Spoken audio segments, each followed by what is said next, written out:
Hello, good morning and greeting of the day.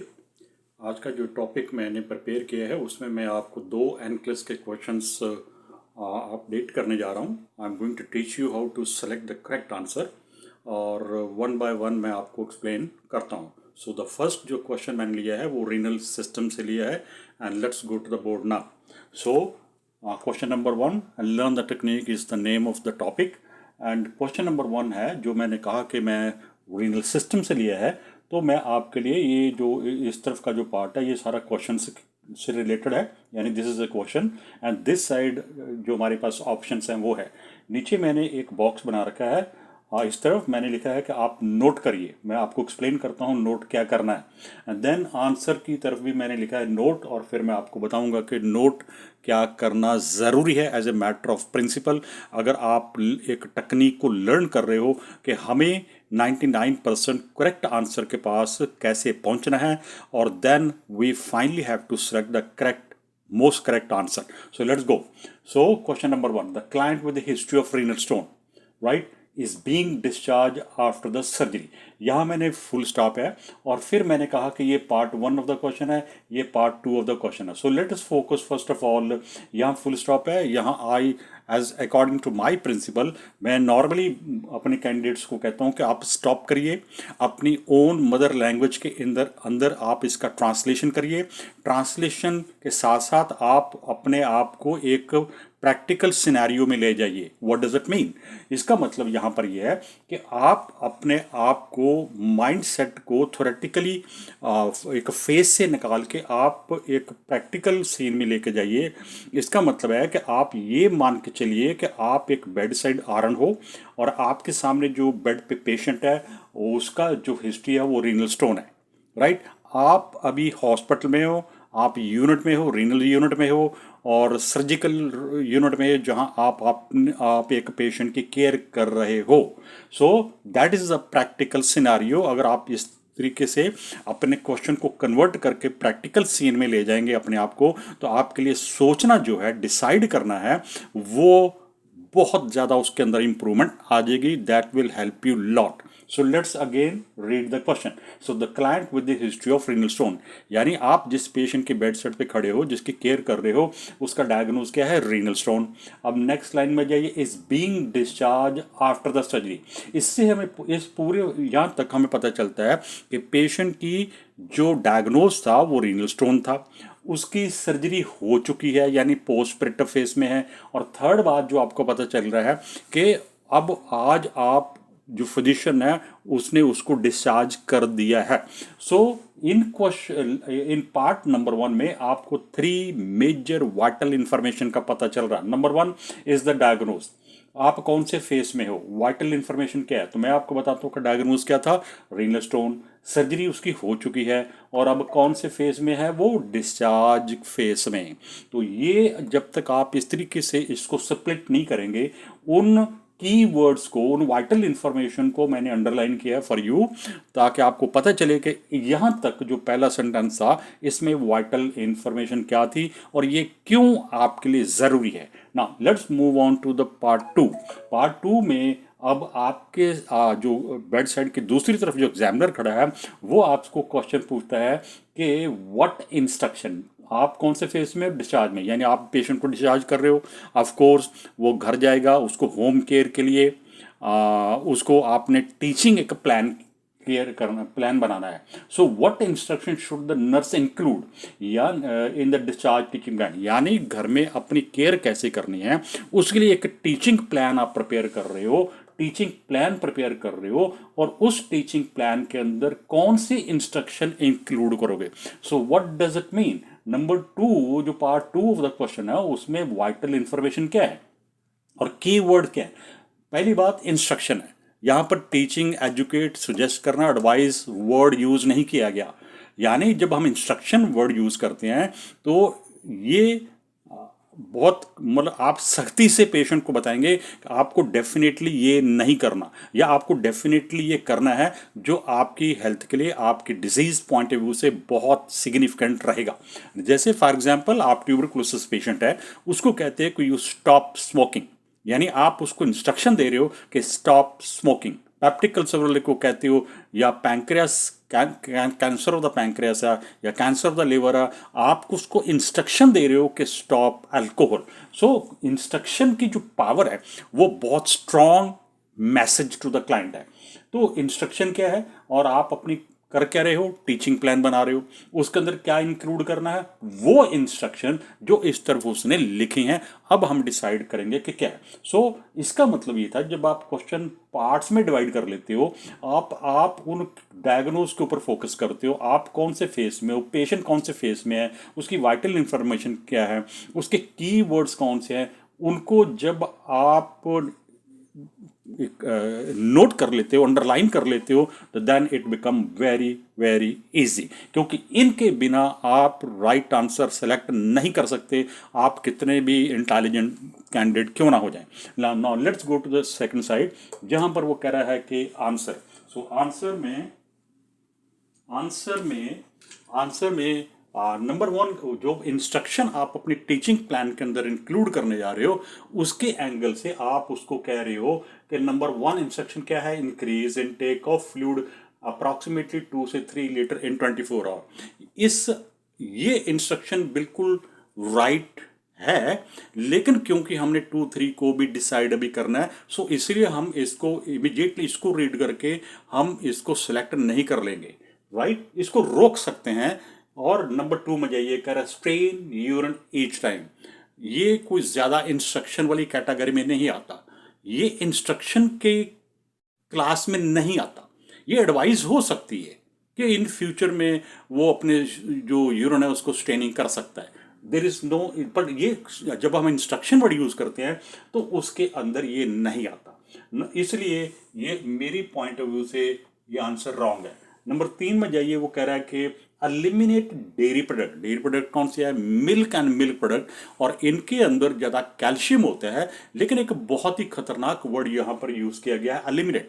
आप completely eliminate नहीं कर सकते, आप उसको लो लेवल कर सकते हो, आप उसको डिक्रीज लेवल कर सकते हो, लेकिन एलिमिनेट नहीं कर सकते, राइट। और वो भी इसलिए हमें एक सेकंड और लाइन सोचनी पड़ेगी कि क्या वो जो स्टोन था वो कैल्शियम बेस्ड था, क्या वो स्टोन फास्फेट बेस्ड था। तो ऐसी कोई इंफॉर्मेशन नहीं है कि रीनल स्टोन जो निकाला गया उसकी कंपोजिशन क्या थी। अगर उसकी कंपोजिशन हमें क्लियर होता कि भाई वो रीनल स्टोन है, sorry calcium type of stone है, तो यहाँ उसके बावजूद भी हम एलिमिनेट नहीं कर सकते, हम उसको low product dairy and milk product कर सकते हैं। सो ये भी मेरी तरफ से इनकरेक्ट है। सो लेट्स गो ऑप्शन नंबर 4, वो कह रहा है फॉलो इंस्ट्रक्शन टू अल्कलाइज। आप ध्यान रखिए जरा, रीनल सिस्टम का जो पीएच है वो एसिडिक है, और एसिडिक उसको जो है वो सेफ रखता है from getting infection, from bacteria invasion. So alkaline नहीं होता। यहाँ पर वो कह रहा है कि आपने जो एक टीचिंग प्लान बनाया है उसमें जो इंस्ट्रक्शन इंक्लूड करी हैं वो ये है कि पेशेंट का जो यूरिनेशन है वो अल्कलीन होना चाहिए, उस इंस्ट्रक्शन को उसको फॉलो अप करना चाहिए। ये इंस्ट्रक्शन 200% रॉन्ग है, क्योंकि हमने जो pH value of the urinary system है उसको एसिडिक प्रमोट करना होता है। सो ये भी आंसर गलत है। एट द एंड में आंसर नंबर 1 जो है वो ही आपका सिर्फ राइट है।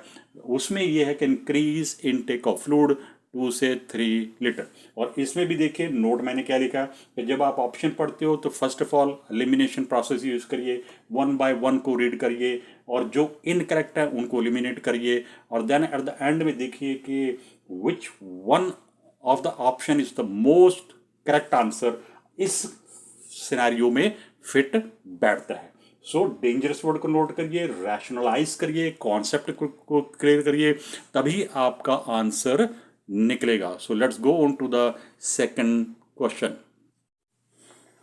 सो let's go to the next question now. The next question again मैंने रीनल सिस्टम से लिया है, और ये जो क्वेश्चन है वो हीमोडायलिसिस से रिलेटेड है। सो लेट्स गो। सो यहाँ पर जो क्वेश्चन है अगेन मैंने उसको 2 पार्ट में डिवाइड किया है, part 1 and part 2। So the first part में हम देखते हैं, और एट द सेम टाइम हम वी विल मेक श्योर कि हम उन कीवर्ड्स को, वाइटल इंफॉर्मेशन को, एंड द लास्ट लाइन जो एग्जामिनर ने मेरे से क्या पूछा उनको हम ध्यान रखेंगे। So let's go to the first line. First line में क्लाइंट जो है in renal failure, client in renal failure RF has a external cannula। आपको पता है कि जो डायलिसिस हीमोडायलिसिस है वो internal and external method use करते हैं, लेकिन यहाँ पर जो पेशेंट हमारे पास है वो एक्सटर्नल जो कैनला उसको इंसर्ट किया गया है for the purpose of haemodialysis. So forearm for the purpose of haemodialysis. So यहाँ तक अगर मैं बात करूँ फुल स्टॉप तक, तो यहाँ मेरे पास वाइटल इंफॉर्मेशन क्या है। फर्स्ट ऑफ ऑल मुझे देखना है कि डायग्नोज क्या है। The diagnose is a renal failure, और उसके साथ जो प्रोसीजर हो रहा है वो क्या है, हीमोडायलिसिस। हीमोडायलिसिस के जो मेथड यूज किया गया है वो है एक्सटर्नल कैनला, राइट। सो मेरे पास यहाँ पर तीन इंफॉर्मेशन है। First of all the diagnose, number two जो प्रोसीजर है, और नंबर तीन जब मैं हीमोडायलिसिस की बात करूंगा तो definitely I need to know कि क्या ये इंटरनल है या ये एक्सटर्नल है। लेकिन इस क्वेश्चन के अंदर वो एक्सटर्नल कैनला उसकी फोर आर्म में इंसर्ट किया हुआ है। That the picture is very clear now. Let's go to the part to.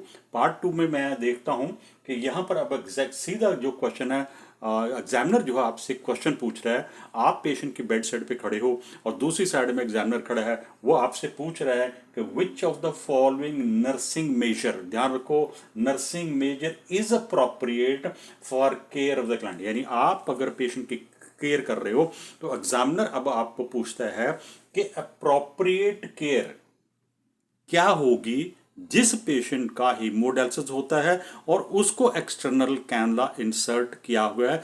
That is the pinpoint of question. So the pinpoint of the question क्या है, nursing measure appropriate for the client, right. हमारे सामने अब picture बड़ी clear है और अब हमने नोट कर लिया है इसमें कि की वर्ड्स कौन से हैं। यहाँ पर नर्सिंग मेजर है, अप्रोप्रिएट है, वाइटल इंफॉर्मेशन क्या थी कि पेशेंट का जो था वो हीमोडायलिसिस वाला क्लाइंट है। Now let's go to the other side. हम बात करते हैं कि आंसर वन बाय वन हम अब क्लियर करेंगे as according to the instruction. So अगर आप ध्यान से देखें तो यहाँ पर वो कह रहा है नंबर वन आंसर में, use unaffected arm for the right for the sorry the blood pressure. ना मैं एक एग्जांपल ले लेता हूँ कि हमने ये जो हीमोडायलिसिस का एक्सटर्नल कैनला इंसर्ट किया है ये उसकी लेफ्ट साइड में है, लेफ्ट हैंड में है, लेफ्ट फोर आर्म में। अब वो यहाँ पर वो कह रहा है कि जो लेफ्ट साइड में है तो जो हमने ब्लड प्रेशर मेजर करना है वो हम राइट में कर सकते हैं, यानी अनफेक्टेड, क्योंकि राइट जो है वो अनफेक्टेड है, लेफ्ट में कैनला आपने इंसर्ट किया हुआ है। तो ये मैं अभी ऑप्शंस को, आंसर को रोकूंगा क्योंकि मुझे ये वाले ऑप्शंस को भी रीड करना होगा। सो नंबर टू में कहता है the draw blood from the same cannula, ये 200% रॉन्ग है। आपको उस साइड को ना तो ब्लड प्रेशर के लिए, ना ब्लड सैंपल लेने के लिए या कोई और इन्वेसिव प्रोसीजर करने के लिए उस लेफ्ट हैंड को यूज नहीं करना जिसके अंदर external cannula inserted. So number three में ये percuss the cannula for bruit each shift, ये दो तरीके से गलत है। Bruit it's okay fine no problem my lord, right, लेकिन ब्रूट जो है वो ईच शिफ्ट में नहीं करते। ईच शिफ्ट का मतलब 8 आवरली, यानी आप 8 आवर शिफ्ट में हो, 8 to 4 ड्यूटी है तो आपको सिर्फ एक टाइम पे करना है। No, that is not the way of listening the bruit noise जो होता है। तो दूसरी बात है कि उसको पल्पेट किया जाता है, उसको प्रकस नहीं किया जाता। तो इस पॉइंट व्यू से भी गलत है, और जो ईच शिफ्ट है ये उसके पॉइंट ऑफ व्यू से भी इसका जो कॉन्सेप्ट है वो रॉन्ग है।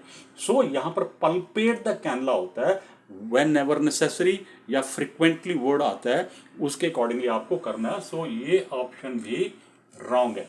अब वो नंबर 4 लास्ट ऑप्शन जो है, इंजेक्ट हेपारिन इनटू द कैनला, यानी हेपारिन आप डायरेक्टली दे रहे हो कैनला में ईच शिफ्ट, और जो बहुत इंपॉर्टेंट है वो नहीं लिखा। ईच शिफ्ट का मतलब अगेन 8 आवरली, क्या फिजिशियन का ऑर्डर है, इसके साथ अगर लिखा होता कि एज ऑर्डर्ड, वो 200% राइट आंसर हो सकता था। लेकिन आप अपनी तरफ से ईच शिफ्ट में नहीं दे सकते। आपकी जो नर्सेज की जो शिफ्ट है वो 8 आवर्स है, 8 आवर्स ऐसा नहीं लिखा होता। फिजिशियन का ऑर्डर, हेपरिन किसका ऑर्डर है, हेपरिन तो फिजिशियन का ऑर्डर है।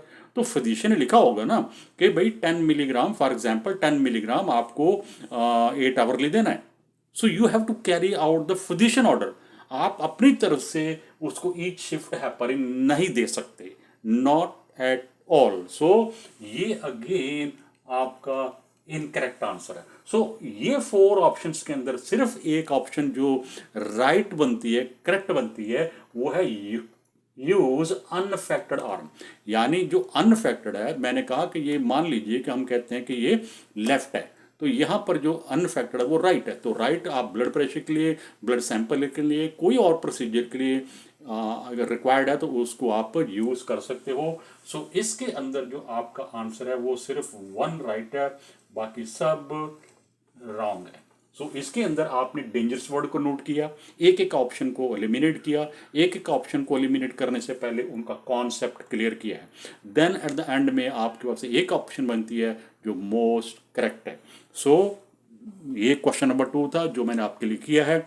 आई होप सो कि अगर आप एनक्लस के क्वेश्चंस के और वीडियो देखना मांगते हो तो आप मेरे यूट्यूब चैनल पर जाकर देख सकते हो। द 6 गोल्डन रूल क्या हैं, एनक्लस क्वेश्चंस का करेक्ट आंसर कैसे सेलेक्ट करना है, और ये भी अब अवेलेबल आपके लिए होगा। आप मुझे कॉल कर सकते हो 267-469-1346 के ऊपर, कभी भी, for all your NCLEX related issue है, डाउट हैं, आपको कोई इन्फॉर्मेशन चाहिए, आपको वैल्यूएशन करना है, इंडोर्समेंट करना है, एटीटी है, आपका टेस्ट है, लाइव ऑनलाइन क्लासेस है, या आपको already recorded comprehensive classes record lectures purchase करने हैं, you don't have a specific time for the live online classes के लिए, तो उसके लिए भी आप मुझे कॉल कर सकते हो। और जो हमारी फ़ीस है वो बहुत अफोर्डेबल है, और वो अफोर्डेबल अमाउंट ऑफ फीस को भी आपको इंस्टॉलमेंट में पे करना है। फर्स्ट ऑफ ऑल आप डेमो क्लास लगाइए, satisfy your self, get convince, तब आप मेरे साथ कंटिन्यू क्लासेस को करिए। Have a good day and wish you all the best.